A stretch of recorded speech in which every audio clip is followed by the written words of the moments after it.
everyone. Welcome back to Storytime. Tonight's book is very unique. It's all about perspective and seeing both sides of the story to help understand.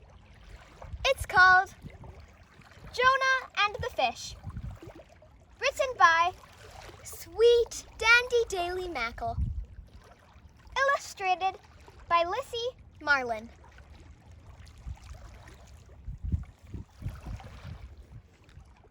Jonah's side of the story.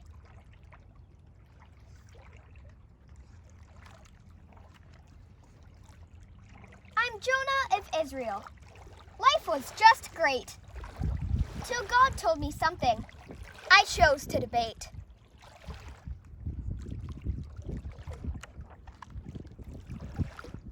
Now go up to Nineveh. Here's what to do. Just tell them I love them the way I love you. But I didn't like all those people up there. So here's what I said. God, I just do not care.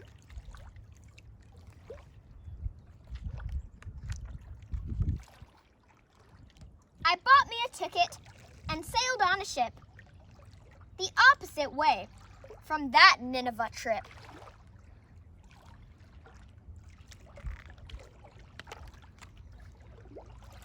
But God stirred the waves with a fierce storm at sea. I told the ship's captain, the problem is me.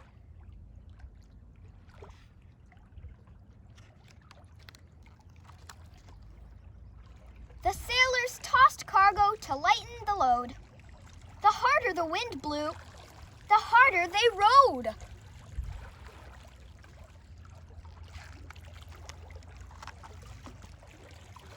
You must throw me in, or you won't stay afloat.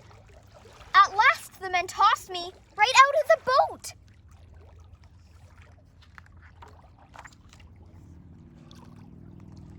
I sank in the waters.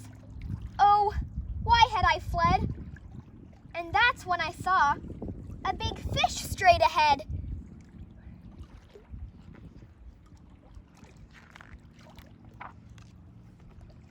The fish swam right for me, its mouth open wide. I slipped through its teeth, then I swooshed deep inside.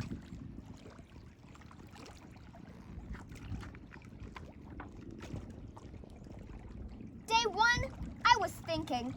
My answer's still no. 'Cause since I hate Nineveh, why should I go?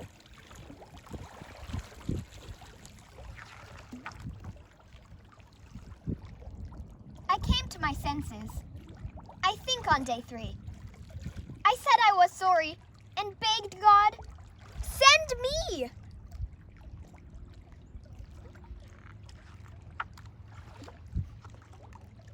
That fish took a breath. Then I felt myself soar.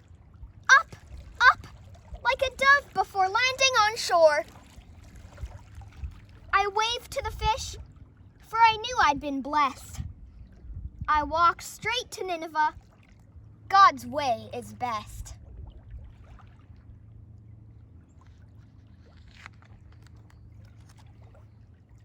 Wait! You thought you were finished, didn't you? It's time to take another look. Close, then flip the storybook.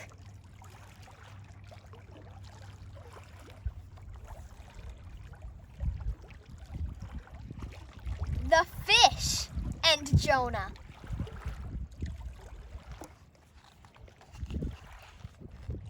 The fish's side of the story.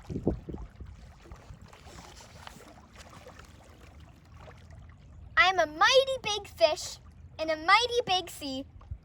There I lived and I ruled, and I swam worry-free. But I thought I was born for a deed brave and bold, and that deed hadn't come, though I'd grown very old.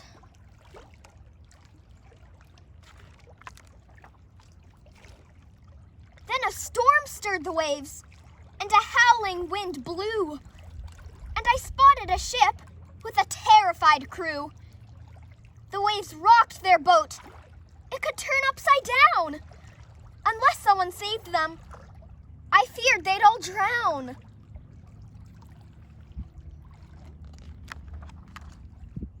Then a voice I knew well said, "Today is the day. Now the deed I've prepared will be coming your way." It was God, the Creator, who governs the seas. I would heed his command, for I wanted to please.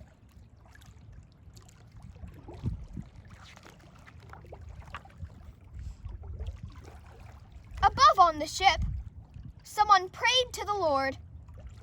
Then down came a man who was tossed overboard.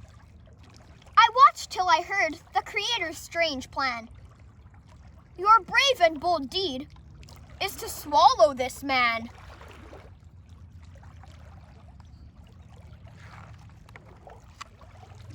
But man is the highest of all God's creations. I'd thought that my deed would bring great celebrations. Now swallow this man, and your deed will begin. I opened my jaws, and the man slid on in.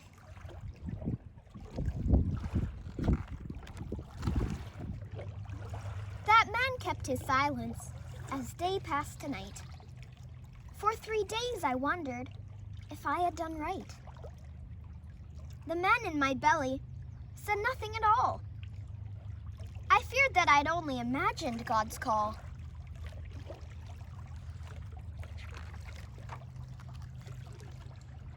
At last the man prayed, "Lord, I know what to do. I'll go and tell Nineveh all about you."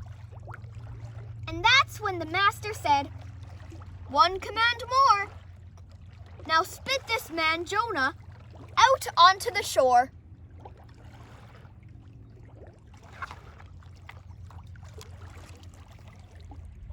I laughed as I swam. Then I took a deep breath, and up came the man as if risen from death. He landed, kerplop, and he tumbled a bit. Who knew my great deed would be swallow and spit?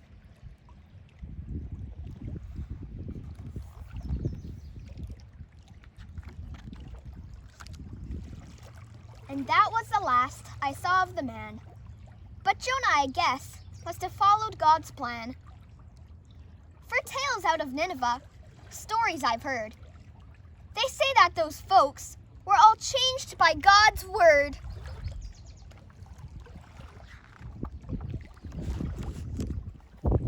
The Lord said, "Nineveh has more than 120,000 people living in spiritual darkness, not to mention all the animals. Shouldn't I feel sorry for such a great city?"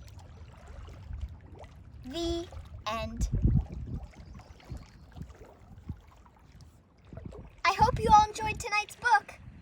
Good night, everyone.